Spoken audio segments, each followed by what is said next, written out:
विद्यार्थियों, history by captain doctor Rajendra, इस ऐतिहासिक अध्ययन श्रृंखला में मैं आपका फिर से अभिनंदन करता हूं।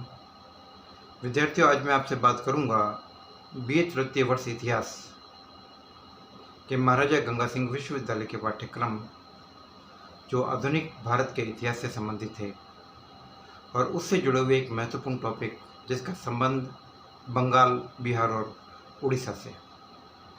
विद्यार्थियों, कुछ दिनों से मैं आपको बंगाल, बिहार और उड़ीसा के बारे में विविध चरणों में जानकारी प्रदान कर रहा हूं और ये संपूर्ण जानकारी एक उस प्रक्रिया से जुड़ी हुई है जिसके तहत बंगाल, बिहार और उड़ीसा में ईस्ट इंडिया कंपनी पूर्ण रूप से न केवल व्यापारिक सत्ता हासिल करती है बल्कि अपने आप को एक राजनीतिक ताकत और एक सैनिक ताकत के रूप में बदल देती है। इससे पूर्व की कक्षा में मैंने आपको ये बताया कि किस प्रकार से कंपनी मुगल सम्राट से मिले हुए फरमानों का दुरुपयोग करके और धीरे धीरे करके अपनी सैनिक ताकत बढ़ाकर और बंगाल के राजनीतिक षड्यंत्रों का फायदा उठाकर अपनी कूटनीति का परिचय देते हुए प्लासी के माध्यम से बंगाल पर अपनी सत्ता कायम करती है और 1764 में बक्सर के निर्णायक युद्ध के द्वारा प्लासी के निर्णय को एक वैधानिक जामा पहना देती है। इसके बाद मैंने आपको बताया कि कंपनी 26 लाख रुपए सालाना के बदले में मुगल सम्राट से बंगाल के दीवानी अधिकार हासिल करती है और 53 लाख रुपए के बदले में फौजदारी अधिकार यानी निजामत के अधिकार भी प्राप्त किए जाते हैं।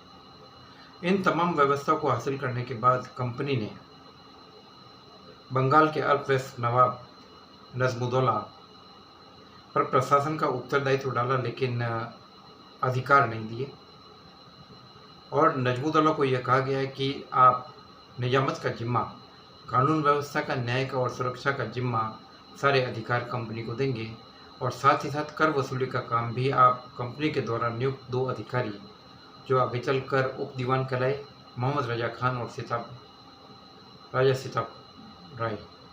तो मोहम्मद रजा खान और सिताब राय के माध्यम से आप करों का कलेक्शन करेंगे। तो विद्यार्थियों, कुल कहने का मतलब ये कि इस व्यवस्था के माध्यम से कंपनी ने बंगाल में द्वैत शासन कायम कर दिया, जिसके अंदर कंपनी किसी प्रकार की जिम्मेदारी उठाने को तैयार नहीं थी, जबकि कंपनी के पास सारे अधिकार थे और बंगाल के नवाब के पास जिम्मेदारियां थी लेकिन उसके पास कोई अधिकार नहीं थे। तो ऐसी स्थिति में कुल मिलाकर नुकसान बंगाल की जनता को उठाना पड़ा और बंगाल की जनता 2 पार्टों के बीच में पिसने लगी। बंगाल में अव्यवस्था कायम होगी, कृषि का पतन हो गया, उद्योग धंधों का पतन हो गया और चारों तरफ लूट का वातावरण कायम हो गया। कंपनी के कर्मचारी निजी व्यापार कर ही रहे थे, साथ ही साथ दस्तक के माध्यम से अपने निजी व्यापार के अधिकार का भी वे दुरुपयोग कर रहे थे, दस्तक का दुरुपयोग कर रहे थे। तो कुल मिलाकर बंगाल की अर्थव्यवस्था काफ़ी खराब हो गई। तो जब क्लाइव ने, हालांकि क्लाइव खुद द्वैत व्यवस्था से जुड़ा हुआ था, द्वैत शासन व्यवस्था से, लेकिन जब क्लाइव ने देखा कि स्थिति काफ़ी गंभीर हो गई तो उसने कुछ सुधार करने की अपनी तरफ से कोशिश की। उसने ये देखा कि कंपनी के कर्मचारी निजी व्यापार तो कर ही रहे, साथ ही साथ दस्तक का दुरुपयोग कर रहे, तो उसने कंपनियों के कर्मचारियों और अधिकारियों के निजी व्यापार पर रोक लगा दी। आंतरिक कर देना उनके लिए, सभी के लिए अनिवार्य कर दिया गया। उपहार लेना और रिश्वत लेना बंद कर दिया। यद्यपि ये बड़ी हास्यास्पद बात है क्योंकि क्लाइव का खुद का पूरा जीवन रिश्वत लेते हुए बीता था। प्लासी के बाद उसने मीर जाफर से 2,34,000 रुपये की रिश्वत ली, लेकिन अब क्लाइव अपनी तरफ से कुछ सुधार करना चाहता था जो उन परिस्थितियों की मांग थी। तो कंपनी के अधिकारी और कर्मचारियों को इन नए नियमों के कारण जो नुकसान हो रहा था उसकी भरपाई करने के लिए उसने एक नया नियम बनाया और इन लोगों को उसने नमक, तंबाकू और सुपारी के व्यापार का एकाधिकार दे दिया और ये तय हुआ कि खुदरा व्यापारियों से, फुटकर व्यापारियों से ये खरीदेंगे और आगे इन सामानों को ऊपर बेचकर जो लाभ कम मिलेगा वो सभी में बांट दिया जाएगा। तो इस व्यवस्था के मुताबिक गवर्नर को लगभग 17,500 पाउंड मिल रहे थे, सेना के कर्नल को लगभग 7,000 पाउंड, सेना के मेजर को 2,000 पाउंड के आसपास मिल रहे थे और नीचे के अधिकारी और कर्मचारी को भी कुछ न कुछ कम धन मिल रहा था। हालांकि व्यवस्था कुछ समय तक लागू रही और बाद में ईस्ट इंडिया कंपनी की हायर अथॉरिटीज ने इस व्यवस्था को बंद कर दिया। इसी प्रकार से क्लाइव ने एक सुधार और करने का निश्चय किया, दोहरा भत्ता। बंगाल में कंपनी के अधिकारियों और सैनिक कर्मचारियों और अधिकारियों को दोहरा भत्ता मिल रहा था। यद्यपि दोहरे भत्ते का नियम एक ऐसी व्यवस्था से जुड़ा हुआ था जो तब मिलता है जबकि आप युद्ध के दौरान बिजी हो। लेकिन चूंकि युद्ध बाद में ख़त्म हो गए तो शांति काल में भी ये पैसा मिलने लगा। तो क्लाइव ने इसके ऊपर रोक लगाई, तो इसका काफ़ी विरोध भी हुआ और अ, कुछ सैनिक अधिकारी और कर्मचारियों ने क्लाइव की हत्या की योजना भी बनाई और साथ ही साथ ये भी तय किया कि क्लाइव के ऊपर दबाव डालने के लिए ये तय किया जाए कि सभी लोग सेना से सामूहिक कमीशन से त्याग पत्र दे दे रैंक से। लेकिन वे दबाव बनाने में कामयाब नहीं हुए और क्लाइव ने इस षड्यंत्र को पहले ही नियंत्रण में ले लिया और जिन लोगों ने त्यागपत्र दिया उन लोगों से उनके त्यागपत्र ले लिए गए और उनके स्थान पर नए लोगों को, जिनको कमीशन नहीं मिल रहा था, सेना में अधिकारी नहीं बनाया जा रहा था, उन लोगों को अधिकारी बना दिया गया। तो क्लाइव ने अपने लेवल पे 2 सुधार करने की कोशिश की। हालांकि इन सुधारों का बहुत ज़्यादा कोई दूरगामी परिणाम नहीं निकला क्योंकि व्यवस्था काफ़ी विकृत हो चुकी थी और आगे चलकर 1772-73 में कुछ सुधार किए गए जिनको कहा जाता है कि administrative reforms in Bengal during 1772-73, जिसके बारे में मैं आपको आज कुछ जानकारी देने वाला हूँ कि ये व्यवस्थाएं क्या थी और किस प्रकार से सुधार किए गए। तो विद्यार्थियों, it was the time of the Lord Warren Hastings. Lord Warren Hastings को 1772 में बंगाल का गवर्नर जनरल बनाया गया। वो बंगाल प्रेसिडेंसी का गवर्नर बनकर आया और बाद में 1773 के रेगुलेटिंग एक्ट के द्वारा बंगाल का उसे गवर्नर जनरल बना दिया गया। तो जब वॉरेन हेस्टिंग्स यहाँ पर आया तो चारों तरफ अव्यवस्था फैली हुई थी। कंपनी के अधिकारी कर्मचारी सभी एक प्रकार से लूट में व्यस्त थे। व्यापार वाणिज्य पूरी तरीके से ठप हो चुका था। प्रशासन नाम की कोई चीज़ नहीं थी। न्याय व्यवस्था बड़ी विकृत हो चुकी थी। तो ऐसी स्थिति में वॉरेन हेस्टिंग्स के सामने ये चुनौती थी कि सारी व्यवस्था बहाल की जाए। एक तरफ तो उसको तुरंत एक काम चलाओ प्रशासन कायम करना था, वही दूसरी तरफ कंपनी जो कि व्यापारिक ताकत थी उसको एक एडमिनिस्ट्रेटिव बॉडी के रूप में भी कन्वर्ट करना था। तो इन सारी व्यवस्थाओं को देखते हुए उसने कुछ सुधार करने के निश्चय किए और सबसे पहला काम उसने ये किया, उसने द्वैध शासन व्यवस्था को समाप्त करने का निश्चय किया और उसने बंगाल में स्थित परिषद के प्रधान को ये आदेश दिया कि अब आप दीवान का काम करेंगे और बंगाल, बिहार और उड़ीसा में रेवेन्यू कलेक्शन का काम कंपनी के कर संग्राहक अधिकारियों के माध्यम से किया जाएगा। और इस व्यवस्था के तहत जो उप दीवान काम कर रहे थे, राजा सिताब राय और मोहम्मद राजा खान, उनको पदच्युत कर दिया गया और कंपनी ने ये कर की जिम्मेदारी अपने हाथ में ले ली। दूसरा काम प्रशासनिक सुधारों के तहत ये किया कि उसने आकर ये देखा कि कंपनी का पैसा कहाँ का वेस्टेज हो रहा। तो उसने ये देखा कि चूंकि मुगल सम्राट शाह आलम वो मराठों का संरक्षण लेकर दिल्ली जा चुका था, तो उसने जो 26 लाख रुपए सालाना कंपनी बंगाल की दीवानी राइट्स के बदले में, बंगाल, बिहार, उड़ीसा के दीवानी अधिकारों के बदले में उसको देती थी मुगल सम्राट को, वो 26 लाख रुपए उसने बंद कर दिए। और इसके साथ साथ उसने इलाहाबाद और कड़ा के ज़िले जो मुगल सम्राट के पास थे वो उससे लेकर ये ज़िले अवध के नवाब वजीर को 50 लाख रुपए में बेच दिए। हालांकि वॉरेन हेस्टिंग्स का ये निर्णय अन्यायपूर्ण था क्योंकि शुरू में जब संधि हुई अगस्त 1765 की संधि, तो कई ये पे बात नहीं थी कि साहब कि अगर सम्राट मुगलिया अपने मराठा संरक्षण ले लेगा तो इस प्रकार का पैसे दिए जाने की व्यवस्था बंद हो जाएगी और आप हमें पैसे नहीं देने पड़ेंगे। एक तरफा निर्णय था। इसके बाद वॉरेन हेस्टिंग्स ने भू राजस्व व्यवस्था की तरफ ध्यान देने का निश्चय किया। भू राजस्व व्यवस्था में काफ़ी चुनौतियाँ थी। वॉरेन हेस्टिंग्स ने कुछ बातें क्लियर की। उसका ये मानना था कि जितनी भी भूमि है उसका मालिक सम्राट है, तो अब ईस्ट इंडिया कंपनी है।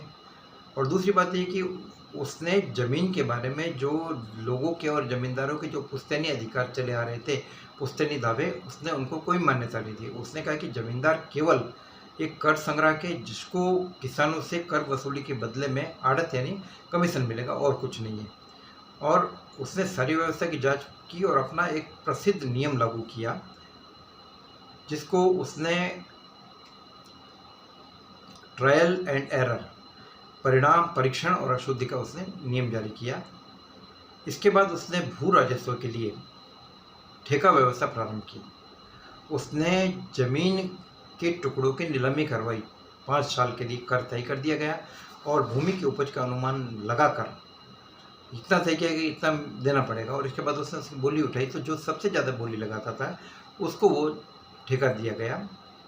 और इंटरेस्टिंग बात यह है कि इस व्यवस्था में बहुत सारे ऐसे लोग भी जुड़ गए जिनको खेती का अनुभव नहीं था। इवन कंपनी के अधिकारियों और कर्मचारियों ने भी अपने लोगों के माध्यम से, मुनीम, नौकरों और गुमास्तों के माध्यम से इस प्रकार की बोली लगवाई। और भी इंटरेस्टिंग बात है कि खुद गवर्नर जनरल वॉरेन हेस्टिंग्स, वो भी इस लोभ से नहीं बच पाया और उसने भी अपने नौकरों के माध्यम से बोली लगाई। उसके नौकर कुंतु बाबू के 10 वर्षीय बेटे के नाम से नीलामी का रिकॉर्ड मिलता है। जमीन की नीलामी का रिकॉर्ड पंजीबद्ध है। तो इस प्रकार से 5 वर्ष के लिए व्यवस्था लागू की गई। तो अब इस व्यवस्था में चूंकि कंपनी ने लगान की दर तय कर दी गई थी, जितना लगान लेना है, जमीन की उपज का अनुमान लगाते समय अधिकतम उपज का अनुमान लगाया गया। तो इसका परिणाम ये हुआ कि इसका जो भार है वो किसान के ऊपर पड़ा, क्योंकि जिन लोगों ने ऊंचे दाम की बोली लगाकर जमीन के ठेके लिए, तो वे खुद खेती से परिचित नहीं थे। उन्होंने भी नीचे ठेके बांट दिए, अपने नौकरों, दीवानों, अपने नौकरों, गुमास्तों, मुनीमों के माध्यम से वसूली की। तो इस व्यवस्था के अंदर बिचौलिए आ गए और ज़्यादा से ज़्यादा कर किसानों से वसूल किया गया और ज़मीन की स्थिति खराब हुई और भयानक कृषि संकट पैदा हो गया। दूसरी बात यह कि बहुत सारे लोग ऐसे थे जो इस कर की राशि को नहीं चुका पाए, क्योंकि कंपनी ने ऑलरेडी कर बहुत ज़्यादा वसूल तय कर रखा था। किसी साल बारिश नहीं होती तो उपज बहुत कम होती, तो किसान की भी देने की एक लिमिट होती। तो ऐसी स्थिति में बहुत सारी जगहों पर एविडेंस जैसे मिल गए कि जमींदार खुद जमींदारी छोड़कर भाग गए, वे कर नहीं दे पाए। बाद में इस व्यवस्था को सुधार करके 1776 के बाद 1 साल के लिए लागू किया गया और धीरे धीरे व्यवस्था आगे बढ़ती गई और आगे चलकर 1790 के आसपास लॉर्ड कॉर्नवालिस ने इसको स्थायी बंदोबस्त का नाम देकर परमानेंट सेटलमेंट लागू कर दिया। जो पहले 5 साल था, 1 साल था, तो इसको उसने परमानेंट सेटलमेंट के नाम से लागू कर दिया गया। अब हम बात करते हैं न्याय व्यवस्था की तरफ। न्याय व्यवस्था पे विद्यार्थी उस समय अलग अलग प्रकार के न्याय प्रचलित थे और बहुत सारे मामले ऐसे थे जिसमें राजीनामा के दौरान मामले सुलझ जाते थे। लेकिन वॉरेन हेस्टिंग्स ने एक नवीन न्याय व्यवस्था लागू करने का काम किया और दीवानी मामलों की सुनवाई का अधिकार उसने जिला कलेक्टर को दिया, जो 500 रुपये तक के मामले की सुनवाई कर सकते थे। और जिला कलेक्टर के मामले से असंतुष्ट होने पर, डिसीजन से असंतुष्ट होने पर आप ऊपर सदर अदालत पे भी जा सकते थे। इसी प्रकार जो निजामत संबंधी मामले थे, फौजदारी संबंधी मामले थे, उनका जिम्मा भारतीय अदालतों को दिया गया, जिसके अंदर मुस्लिम कानून लागू होता था और बाकी जो दीवानी मामले थे उसके अंदर सुविधानुसार हिंदू कानून और मुस्लिम कानून दोनों प्रकार से की कानूनों को लागू करने की व्यवस्था थी। किसी अदालत के निर्णय से असंतुष्ट होने पर ऊपर सदर अदालत में जाने की व्यवस्था थी और इससे ऊपर भी प्रांतीय परिषद में जाकर उसकी अपील करने की व्यवस्था थी। रेगुलेटिंग एक्ट के प्रावधानों के तहत 1773 में बंगाल में सुप्रीम कोर्ट की स्थापना की गई कलकत्ता में, और सर एलिजा एम्पे को उसका गवर्नर, उसका पहला न्यायाधीश नियुक्त किया गया। तो सुप्रीम कोर्ट के डिसीजन और प्रांतीय परिषद के डिसीजन, इनमें भी कई बार मतभेद पैदा हो जाता था। तो ऐसी स्थिति में कई बार अजीब सी विसंगति पैदा हो जाती थी, लेकिन धीरे धीरे इनको भी इम्प्रूवमेंट करने की, इनमें भी सुधार करने की कोशिश की गई। तो विद्यार्थियों, जो मेरी आज की कक्षा है, बेसिकली मेरा आपका मकसद आपको ये बताना है कि 1772-73 में किस प्रकार से बंगाल में जो विविध प्रकार के न्याय व्यवस्था, भू राजस्व व्यवस्था और प्रशासन के क्षेत्र में जो परिवर्तन हुए, उनके मुख्य बिंदु क्या थे और उन चीज़ों को आप किस प्रकार से समझे। तो आपको भू राजस्व व्यवस्था का अध्ययन स्पेशली करना है और इसके अंदर आपको ये बताना है कि किस प्रकार से भू राजस्व व्यवस्था शुरुआत में 5 साल के लिए लागू की गई, फिर 1 साल के लिए की गई। इसके बाद आपको न्याय व्यवस्था का अध्ययन करना है। इसमें 2 प्रकार के न्याय की कैटेगरी को आपको समझना है, दीवानी न्याय और फौजदारी न्याय। किस प्रकार के मामले में किन किन नियमों को लागू किया जाता था और किन किन तरीकों को समझा जाता था। तो इस बारे में मेरा आपसे सुझाव ये है कि आप बेहतरीन पुस्तकों का अध्ययन कीजिए और मैं ये चाहूँगा कि अगर आप आधुनिक भारत के इतिहास को बेहतर तरीके से समझना चाहते हैं तो आप 2 पुस्तकों का अवश्य अध्ययन कीजिए। पहली पुस्तक आधुनिक भारत का इतिहास, लेखक professor BL Grover. Professor BL Grover Hansraj college नई दिल्ली, वहाँ पर विभागाध्यक्ष रहे हुए और उन्होंने आधुनिक भारत के इतिहास के नाम से ये काफ़ी महत्वपूर्ण पुस्तक लिखी है। और दूसरी पुस्तक है कि RL शुक्ला द्वारा लिखित आधुनिक भारत का इतिहास। ये दोनों पुस्तकें आपको तार्किक तरीके से अध्ययन में मदद देगी। मेरे द्वारा बताई गई बातों को आप चिंतन कीजिए, मनन कीजिए, और किसी प्रकार की कोई दिक्कत हो तो बेझिझक मुझसे आप मेरे व्हाट्सएप नंबर 9928482295 पर बात कर सकते हैं। जय हिंद, जय भारत।